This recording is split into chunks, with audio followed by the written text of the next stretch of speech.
지난 주일에 우리는 모든 선지자들이 안타까운 마음으로 외쳤던 첫 번째 메시지를 살펴보았습니다. 그것이 바로 하나님께로 돌아오라라고 하는 그런 메시지였습니다.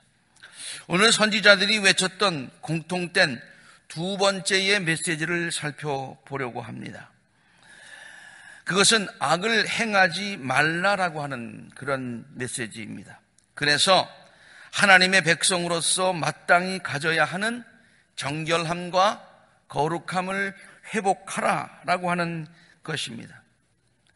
우리가 지금 수요일날 우리가 매 새벽 기도 때마다 구약의 예언서들을 지금 쭉 읽고 있습니다. 지금 이사야서를 읽고 있는데 새벽 기도에 못 나오신 분들도 아마 다 같이 그렇게 읽고 계시는 줄로 압니다. 아멘? 네. 그런데 이 시대도 다르고 선지자들도 다르고 그다음 메시지의 컬러도 다르지만은 공통되는 그런 주제들이 있었어요. 선지자들이 매번 외치는 메시지가 있었어요. 그것이 지난 주일에 하나님께로 돌아오라는 것이었고, 그 다음에 또 매 선지자가 그때마다 간절한 마음으로 외친 것이 뭐냐면은 악을 행하지 말라. 하나님의 백성으로서의 거룩함과 성결함을 회복하라 라고 하는 그런 메시지였다는 것이죠. 오늘도 이러한 선지자들의 외침이 우리들에게 말씀하시는 하나님의 음성으로 들려지시기를 간절히 바랍니다. 선지자들은 죄악으로 가득 찬 세상을 바라보면서 다음과 같은 탄식들을 합니다. 옛날만 그런 것이 아니죠. 오늘날도 사실 마찬가지입니다. 그래서 선지자가 빠짐없이 시대마다 다른 표현을 썼고 다른 컬러로 외쳤지만은 동일한 메시지를 이렇게 외칩니다. 미가는 이렇게 시작하지요. 절망이다. 희망이 없다는 거예요. 끊어졌다는 거예요. 이젠 끝이라는 얘기예요. 가지만 앙상하게 남은 과일나무. 이 나무의 열매도 하나 남지 않고 포도나무에 포도알이 하나도 없다는 거예요. 맺혀야 될 열매들이 없다는 거예요. 그럼 하나님이 좋아하시는 열매는 뭐냐? 내가 그렇게도 좋아하는 무화과 열매. 가로 속에 있는 것은 제가 풀어서 썼습니다. 진실과 정의의 열매가 맺혀야 되는데 그 진실과 정의의 열매는 하나도 남지 않고 다 없어졌구나. 그리고 마른 가지들만 있는 거예요. 이 땅에 신실한 사람은 하나도 남지 않았구나. 정직한 사람이라고는 볼래야 볼 수도 없구나. 남아있는 사람이라고 하는 것은 그 앙상한 가지들 뿐인데 그것은 뭐냐? 사람을 죽이려고 숨어서 기다리는 자들. 이웃을 올가미에 걸어서 잡으려고 하는 자들 뿐이다. 악한 일을 하는 데는 아주 이력이 난 사람들이다. 모두가 탐욕스러운 관리, 돈에 매수된 재판관, 사리사욕을 채우는 권력자들 뿐이구나. 모든 것이 악으로 가득 찼구나. 그렇게 외치는 거예요. 모두들 서로 짜고서 공모하면서 악을 행해요. 그들 가운데 제일 좋다고 하는 자도 쓸모없는 잡초와 같고, 이제 아주 윤리의식이 너무 떨어져서, 윤리적인 수준이 너무 떨어져서 그들이 낫다고 하는 사람이 잡초 수준이다 그러니, 가장 정직하다고 하는 자도 가시나무 울타리보다도 더 고약한 수준이더라. 윤리의식이 땅에 떨어졌다 그런 얘기예요. 호세아서도 비슷한 메시지를 다음과 같이 외칩니다. 이스라엘 자손아, 주의 말씀을 한번 들어보아라. 이 땅에 있는 것이라고는 저주와 사기와 살인과 도둑질과 간음뿐이구나. 살육과 학살이 그칠 사이가 없구나. 예레미야도 동일한 메시지를 외칩니다. 나의 백성은 참으로 어리석구나. 그들은 나를 알지 못한다. 그들은 모두 어리석은 자식들이요, 전혀 깨달을 줄 모르는 자식들이다. 그러면서 그 세대에 살고 있는 모든 백성을 이렇게 얘기합니다. 악한 일을 하는 데는 슬기로우면서도, 악한 일을 하는 데는 아이디어도 많고 그 다음에 노하우도 있고 그걸 갖다가 아주 그냥 너무너무 잘하는 거예요. 슬기로워요. 좋은 일을 할 줄은 모르는구나. 예레미야서의 이 말씀을 읽으면서 사도 바울이 로마 교인들에게 했던 말이 생각이 났습니다. 성도들은 마땅히 일해야 된다고 로마 교인들에게 바울이 외치고 있죠. 나는 여러분이 선한 일에는 슬기롭고 선한 일에는 그 방법도 알고 할 일도 많고 너무너무 아이디어가 많았으면 좋겠습니다. 그런데 악한 일에는 좀 순진하기를 바랍니다. 악한 일을 할 때는 좀 둔해야지. 네. 선한 일에는 예민하고 또 지혜로워야지 라고 말씀을 하셨는데 예레미야서에 이렇게 나가는 거예요. 선지자들이 그 당시 모든 사람들을 볼 때에 악한 일을 하는 데는 슬기로우면서도 좋은 일들은 할 줄 모른다고 하는 거예요. 안타까운 악으로 가득 찬 세대를 바라보면서 각 시대마다 선지자들이 동일한 메시지를 전하고 있는 것입니다. 좀 더 구체적으로 한번 죄악상들을 살펴보면 다음과 같습니다. 저는 이번 설교를 준비하면서요, 선지자들이 빼놓지 않고 악으로 충만한 가득 찬 세대들을 향해서 지적한 고발한 그런 내용들을 전부 다 한번 뽑아봤어요. 뽑아보고서 그것을 종류별로 한번 분류를 한번 해봤습니다. 그러니까 그 종류별로 성경 구절들이 굉장히 많이 있어요. 근데 그것을 다 할 수는 없고 대표적으로 한두 개씩만 간단하게 한번 여러분과 함께 나누려고 합니다. 선지자들이 가장 큰 죄로 백성들이 섬기는 우상 숭배를 이렇게 지적을 하고 있습니다. 주께서 나에게 말씀하셨다. 너는 먼저 그 성읍 사람들이 저지른 모든 역겨운 일들 그들이 깨닫게 하여라. 나 주 하나님이 말한다. 많은 백성을 죽이고 우상들을 만들어서 스스로를 더럽힌 그러한 성읍이라고 그렇게 지적을 하고 있습니다. 하나님을 섬기지 아니하고 하나님보다 더 우상들을 섬기고 하나님을 의지하지 아니하고 우상들을 더 의지하고 하나님을 사랑하는 것보다 우상들을 더 사랑하게 되었다, 그런 얘기예요. 호세아는 이것을 방탕한 부인에 비유하여 백성들에게 그렇게 설명하기도 하였습니다. 호세아가 방탕한 아내 고멜을 부인이 방탕하지요. 그런데 부인이 방탕해서 사실 누구만을 사랑해야 돼요? 남편 호세아만을 사랑해야 되잖아요. 그런데 엉뚱하게 남편보다 다른 사람과 그렇게 정을 통해서 더 사랑해서 불륜을 저질렀다 이 말이에요. 이것이 마치 우상을 섬기는 것과 같다는 거예요. 우리가 하나님만을 사랑해야지요. 하나님만을 의지해야지요. 그런데 하나님은 우습게 알고 하나님은 의지하지도 않고 사랑하지도 않고 우상들을 더 의지하고 사랑했더라, 그런 얘기예요. 이것은 마치 불륜과 똑같은 것이다 라고 하는 것을 가르치고 있어요. 하나님은 질투의 하나님이야. 나만을 사랑해, 나만을 의지해야 돼. 그런데 하나님을 의지 않고 딴 데로 갔다 해요. 그래서 호세아는 자기의 삶을 통해서 이렇게 증거합니다. 고멜이 다시 임신하여 아들을 낳았습니다. 그런데 사실은 누구 아들인지 모르는 거예요. 주께서 그래서 말씀하십니다.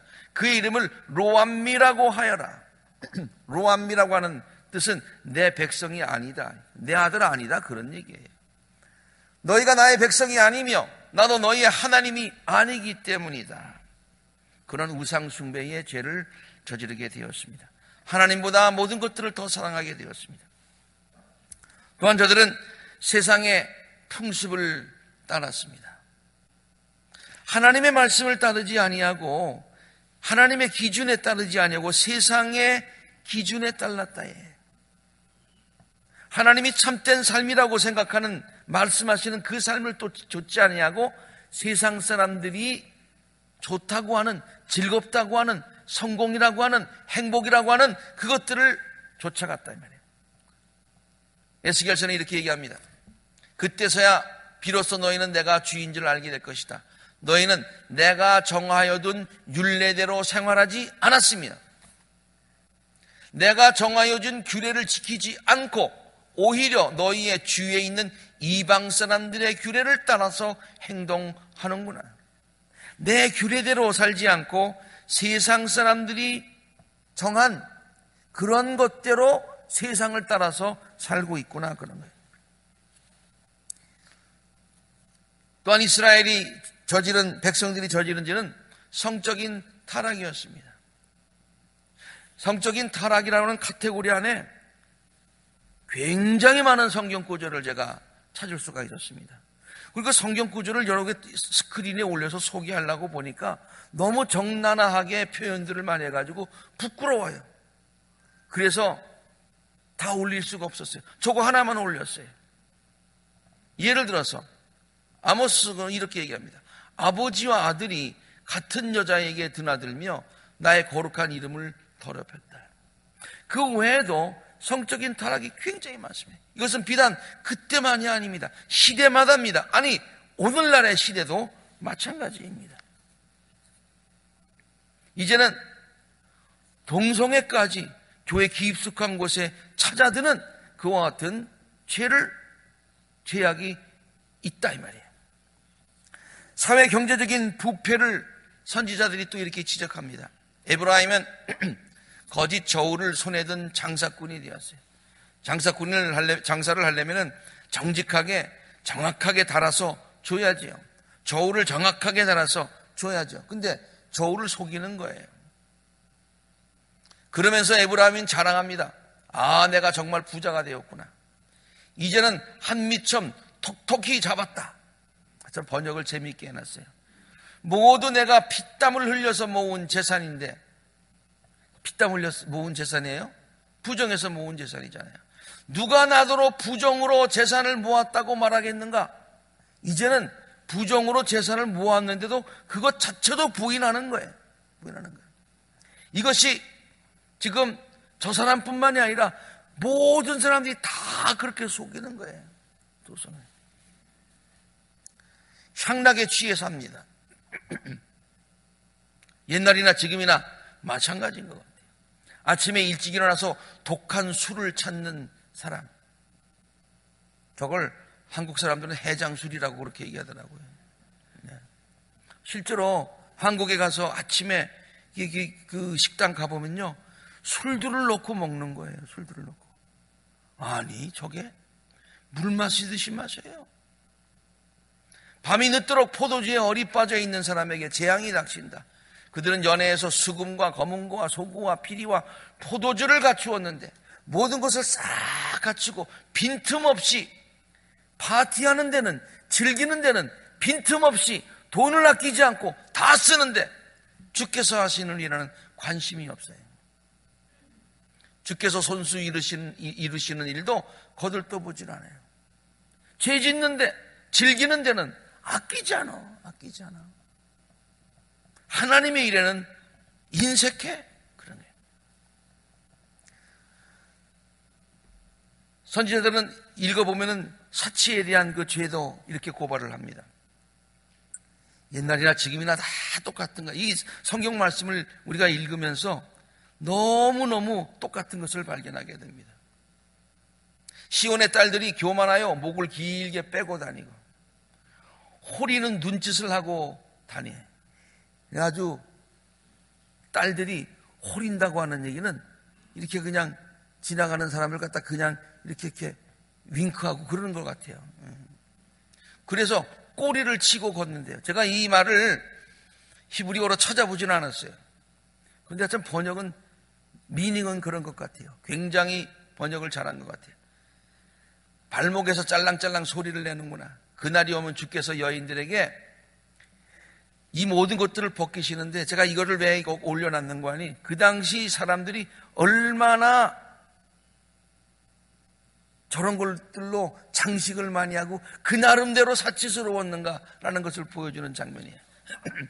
발목 장식, 머리 망사, 반달 장식, 귀걸이, 팔찌, 머리쓰개, 머리 장식, 발찌, 허리띠, 향수병, 부적, 가락지, 코골이, 고운옷, 겉옷, 외투, 손지갑, 손거울, 모시옷, 머리수건, 너울들, 하나님께서 다 그런 것들을 벗기신다고 얘기했습니다. 어느 정도로 사치하느냐? 예레미야서는 이렇게 얘기하고 있어요. 예루살렘아, 내가 망했는데도, 예루살렘이 망했어요. 망했으면은 그런 사치를 부릴 수도 없죠. 그런데도 내가 화려한 옷을 입고 금폐물로 못난장을 하고 눈화장을 짙게 하다니 도대체 이게 웬일이냐, 이게. 그것뿐이 아닙니다. 인권 유린에 관한 죄들도 있었습니다. 그러니까 읽다 보니까 돈 있는 사람들은 돈이 있다고 해서, 권력 있는 사람은 권력이 있다고 해서 없는 자들을 마구 착취했더라고요. 옛날만 그렇습니까? 요새도 그런 일이 얼마나 많이 일어나고 있습니까? 한국에서 뭐 요새 얘기하는 권력 좀 있다고 해서, 돈 좀 있다고 해서 얼마나 세를 부리고 나쁜 일을 많이 합니까? 뭐 갑질이라는 말로 쓰기도 하죠. 나 주가 선고한다. 이스라엘이 지은 서너 가지 죄 용서하지 않겠다. 그들이 돈을 받고 의로운 사람을 팔아. 인신매매예요. 신 한 켤레 값에 빈민을 팔어. 그들은 힘없는 사람의 머리를 흙먼지 속에 쳐놓고 짓밟고 마구 갑질을 하는 거예요. 힘 약한 사람들의 길을 굽게 하더라, 그런 얘기예요. 위종자들이 부정부패가 심합니다. 뭐 좀 권력 좀 있다고 그러면은 그저 그냥 부정부패를 아무렇지도 않게 생각하는 거예요. 악한 궁리나 하는 자들, 잠자리에 누워서도 음모를 꾸미는 자들, 잠자리에 누워서도요, 뭘 뺏을까, 나쁜 짓 할까 궁리한다는 거예요. 그들은 권력을 쥐었다고 해서 권력이 좀 있는 거예요. 날이 새자마자 밤새도록 생각했던 거 날이 새자마자 음모대로 행동에 옮겨가지고 그런 나쁜 짓들을 하더라, 그런 얘기예요. 탐나는 밭을 빼앗고요, 탐나는 집을 제 것으로 만들고요, 제 임자를 속여서 집을 빼앗고요, 주인에게 딸린 사람들과 유산으로 받은 밭을 제 것으로 슬쩍 이렇게 하고 말이죠. 위정자들만 그렇습니까? 말하기 부끄럽습니다마는 종교 지도자들의 부패도 굉장히 많이 지적을 하고 있더라고요. 예언자도 썩었고 제사장도 썩었다. 심지어 나는 그들이 나의 성전 안에서도 악행을 저지르는 것을 보았다. 나 주의 말이다. 성경에 있는 이 모든 예언서들의 말들을 선지자들이 안타까움으로 외치는 이 말들, 이 외침들을 들어보면 말이에요, 오늘날 우리들에게, 우리 사회에 하는 그런 말씀인 것을 깨닫게 되는 거예요. 그런데요, 이렇게 죄악이 만연한 이유를 선지자들은 다음과 같이 지적합니다. 지금까지 많은 죄들을 짓고 있는데 이런 일들이 왜 생기느냐? 그것은 뭐냐면은 이 땅에 진실이 없고 사랑이 없고 하나님을 아는 지식이 없다는 거예요. 하나님을 아는 지식이 없다는 거예요. 어떻게 살아야 할지를 모른다는 거예요. 진실되지 못하다는 거예요. 그러니까 저들이 아무런 죄책감 없이 그저 마음대로 이런 잘못들을 저지른다. 무엇보다도 저들이 죄를 지면서 아니한 생각을 한다는 거예요. 그것은 옛날이나 지금이나 똑같은 것 같아요. 예레미야는 다음과 같이 얘기합니다.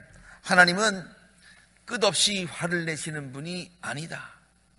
언제까지나 진노하시는 분이 아니다. 맞는 얘기인데요, 그 말을 아주 나쁘게 이용하는 거예요. 하나님은 끝없이 화내시는 분이 아니야. 언제까지 진노하시는 분이 아니야. 그렇게 말하면서 온갖 악행을 마음껏 저질러요. 왜? 하나님은 화 안 내시니까. 하나님은 진노 안 하시니까. 그 죄에 대해서 무감각한 거예요. 옛날에 대학교 다닐 때 이런 노래를 부르면서 말이죠. 그것도 기타 치면서 막 좀 불렀던 게 참 창피해요.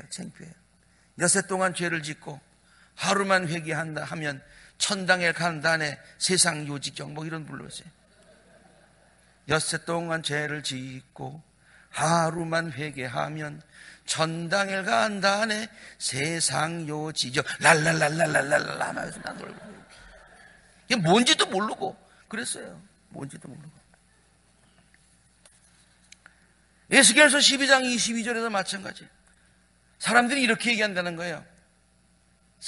사람들이 세월이 이만큼 흐르는 동안 무슨 말이냐면 내가 여태까지 살아보니까 환상으로 본 것 치고 예언자들이 환상으로 예언하고 하나님의 말씀이다, 하나님의 심판이 임한다 라고 말씀하신 모든 것들이 이루어진 것 있냐? 그런 얘기예요. 세상에 종말이 온다고 그랬는데 종말 왔냐? 그런 얘기예요. 하나님이 당장 심판하시고 하늘에서 불을 내리치겠다고 그랬는데 불을 내렸냐? 그런 얘기예요. 죄를 지면 하나님께서 벌하신다고 그랬는데 저 죄진 사람 봐라 벌 받았냐? 그런 얘기예요. 그러면서 다른 사람 다 아는데 뭐 하면서 그런 속담을 믿으면서 얘기하면서 그냥 아무 감각 없이 한다는 거예요. Everybody does that. 모든 사람이 하는데 뭐 What's wrong? 그게 뭐가 잘못이야? I'm not the only one. 나 혼자 하는 것 아니잖아. Everybody does that. 이렇게 죄에 대해서 아니한 생각을 하면서 죄에서 돌이킬 줄 모르는 백성들을 향하여 선지자는 안타까운 마음으로 다음과 같이 외치는 거예요. 이게 선지자들의 외침에 아주 저변으로 흐르는 그와 같은 메시지인 거예요. 악행을 하지 마, 악한 것을 하지 말아라. 주님께로 돌아오너라. 정결함을 회복하여라. 성결함을 회복하여라. 거룩한 백성의 그러한 자세를 가져라. 그것이 하나님의 뜻이다. 잘못했으면 돌아오너라. 그럼 내가 다 용서해 줄게. 함께 있습니다. 시작. 너희는 씻어라. 스스로 정결하게 하여라. 내가 보는 앞에서 너희 악한 행실을 버려라. 악한 일을 그치고 옳은 일을 하는 것을 배워라. 그 다음에 주께서 말씀하신다. 함께 있습니다. 시작. 오너라 우리가 서로 변론하자. 너희의 죄가 주홍빛과 같다 하여도 눈과 같이 희어질 것이며 진홍빛과 같이 붉어도 양털과 같이 희어질 것이다. 너희가 기꺼이 하려는 마음으로 순종하면 땅에서 가장 좋은 소산을 먹을 것이다. 그러나 너희가 거절하고 배반하면 칼날이 너희를 삼킬 것이다. 이것은 주께서 친히 하신 말씀이다. 백성들을 향한 선지자들의 이러한 외침을 들으며 우리는 그것이 바로 우리들을 향한 메시지임을 발견하게 됩니다. 그 옛날 백성들이 그렇게 살았구나. 그 사람들 참 못된 사람이다. 아닙니다. 세대마다 똑같이 예언자들이 빠짐없이 이런 메시지를 전한 것을 보면은 예언자들이 만약에 우리 시대를 보고도 똑같은 메시지, 아니 그때보다 더 더한 메시지를 우리에게 전했을 수도 있다는 그런 말씀입니다. 사람들은 정도의 차이는 있을지 모르지만은 모두가 죄에 대해서 약한 존재들입니다. 정도의 차이는 있을지 모르지만은 우리 인간이 죄에 대해서는 굉장히 약해요. 영어로는 vulnerable 하다고 그래요. 죄만 있으면 꼼짝 못하는 거예요. 그냥 빠져들기 쉬운 거예요. 너무너무 빠져들기 쉬운 거예요. 왜? 죄가 우리에게 아주 달콤하게 다가오기 때문에 그래요. 그런 말은 아닌데요. 사탄이라는 말과 사탕이라는 말이 어원이 같다는 얘기가 있잖아요. 그건 아니지만 사탄이 꼭 사탕처럼 달콤하게 우리에게 찾아오니까 그냥 덥석덥석 문다 그런 얘기예요. 우리 얼마나 약한 존재입니까? 왜 우리가 죄를 많이 짓습니까? 저는 이렇게 정리해 봤어요. 너무 쉽게 죄를 지을 수 있는 환경에 우리가 살고 있어요. 너무 죄를 짓기 쉬운 환경에 우리가 살고 있어요. 그리고 너무 쉽게 죄를 지을 수밖에 없는 연약한 육신을 갖고 있어요. 너무 죄하고 친한 육신을 갖고 있으면서 너무 죄를 짓기 좋은 그런 환경에서 살았으니 꼭 적합한 표현인지 모르지만 물 만난 고기지 뭐. 우리들이 갖고 있는 육신의 본능들, 우리로 하여금 쉽게 죄를 짓게 합니다. 틈만 있으면 죄를 지으려는 만반의 태세를 갖고 있는 것 같아요. 참 안타깝습니다. 참 안타깝습니다.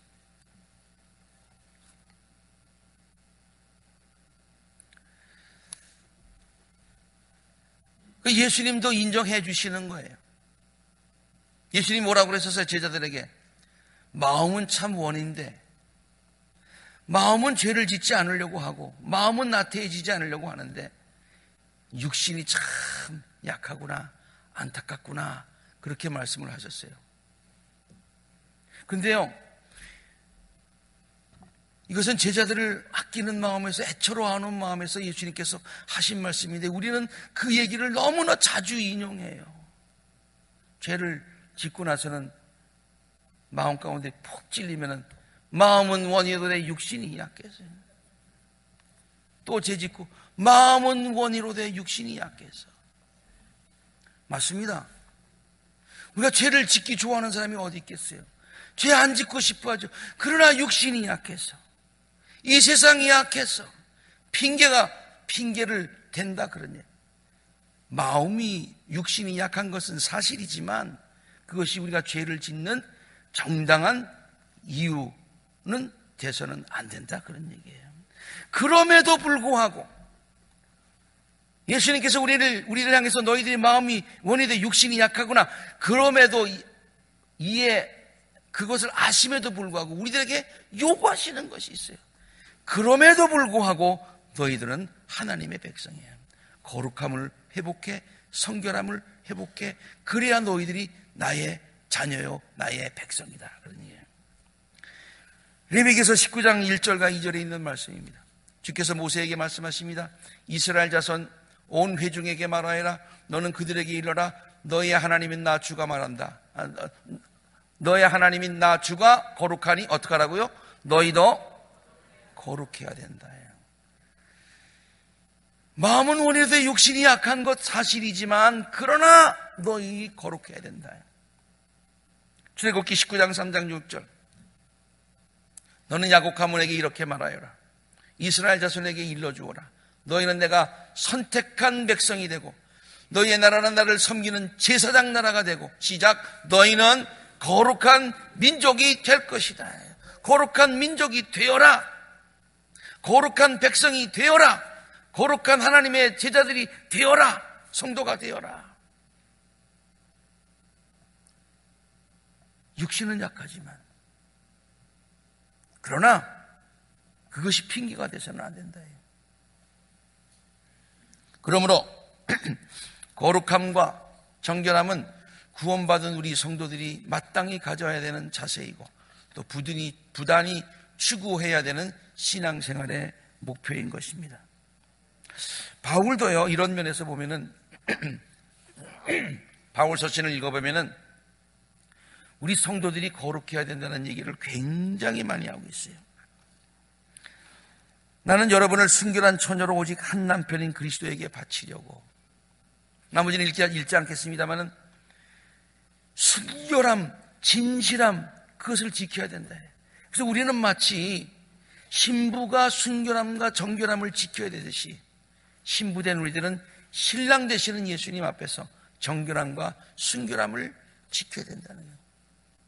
신부에게 정결함과 순결함이 최고의 덕이듯이 성도들에게 최고의 덕은 신실함과 성결함과 순결함이다. 에베소서에서도 마찬가지입니다. 여러분은 지난날에 생활 방식이 얽매여서 허망한 욕정을 따라서 죄를 짓고 그렇게 살아가는 사람이 아니라 거룩함으로 지으심을 받은 새 사람을 입으십시오. 로마서 1장 12장 1절에도 이런 말씀을 하고 있습니다. 여러분의 몸을 하나님께서 기뻐하실 거룩한 산 제물로 드리십시오.